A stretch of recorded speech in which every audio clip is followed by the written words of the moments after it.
Hit TV YouTube channels లో మీ వ్యాపార ప్రకటనలకు మరియు ప్రమోషనల్ ఇంటర్వ్యూస్ కోసం వెంటనే సంప్రదించండి. నమస్తే. ఎన్నో ఆధ్యాత్మిక కార్యక్రమాలు నిరంతరం మన ఛానల్లో కొనసాగుతూ ఉంటాయి. మీ నుంచి కూడా చాలా మంచి స్పందన లభిస్తూ ఉంది.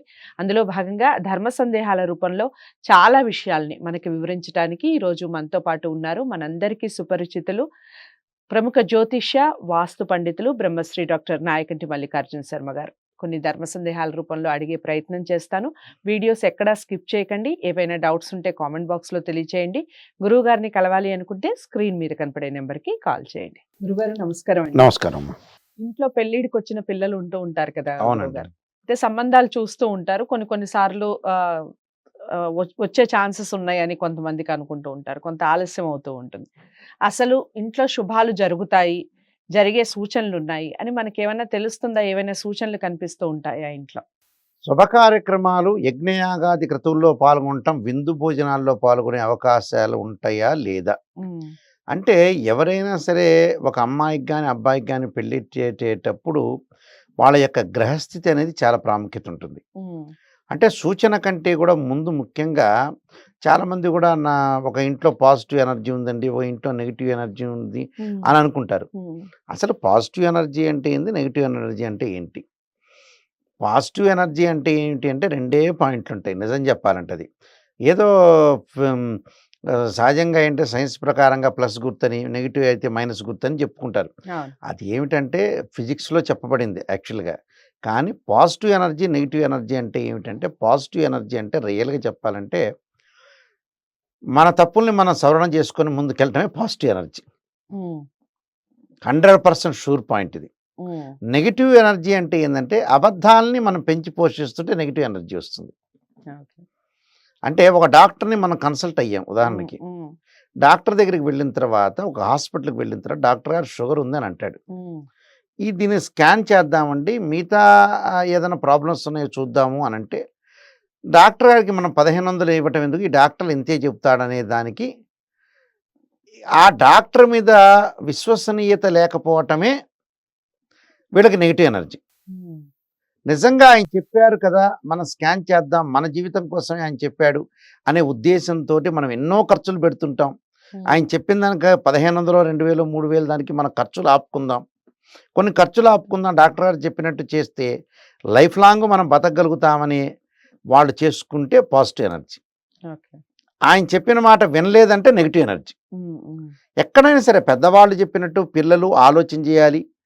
బుధారిష్టేతు సంప్రాప్తే బుధ పూజాంచకారయేత్ బుధధ్యానం ప్రోక్షం బుద్ధి పీడోపశాంతి అంటారు. బుధుడు బ్రెయిన్ మెచ్యూరిటీ లెవెల్స్ పెంచుతారు. చంద్రుడు మనోకారకుడు, మనసును పెంచుతాడు. ఒక మిస్టేక్ జీవితంలో సహజంగా అందరికీ జరుగుతుంటాయి. కొన్ని మిస్టేక్స్, కొన్ని ఆవేశపడుతుంటారు, కోపపడుతుంటారు, రకరకాలు జరుగుతున్నాయి.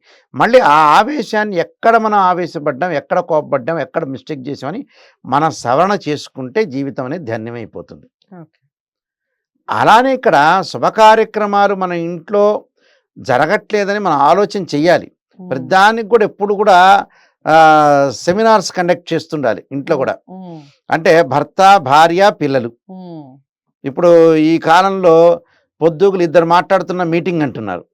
అది వరకు రోజుల్లో మీటింగ్ అలా ఉండేది కాదు.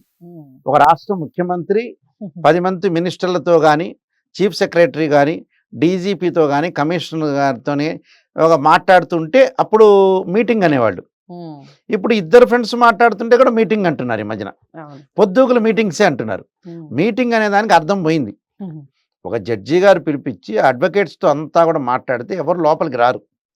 అది ఒక అఫిషియల్ మీటింగ్. అది ఇప్పుడు రోడ్డు మీద వెళ్ళేవాడు ఫోన్ ఎత్తుకొని మాట్లాడుతుంటే మీటింగ్ అంటాడు.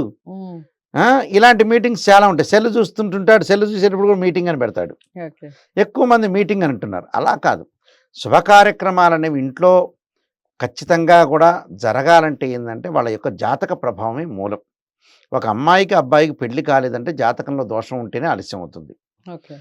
ఎక్కడ మనకి దోషం కలిగింది, లేదా మన సంబంధాలు ఎక్కువ అనుకుంటున్నామా, ఎక్స్పెక్ట్ చేస్తున్నామా, మన యొక్క క్వాలిఫికేషన్ ఏంది, మన యొక్క స్థితిగతులు ఏంటి, ఆ స్థితిగతులు తగ్గట్టుగా మనం కోరికలు ఎక్కువగా హైఫైగా ఆలోచన చేస్తున్నామా, ఏమిటి అసలు జాతకంలో ఉండే దోషం ఏంటి, ఓకే. ఎందుకు శుభ కార్యక్రమాలు జరగట్లేదు, ఎందుకు మనలో లోపం ఉంది అని అని అనాలిసిస్ చేసుకోవాలి.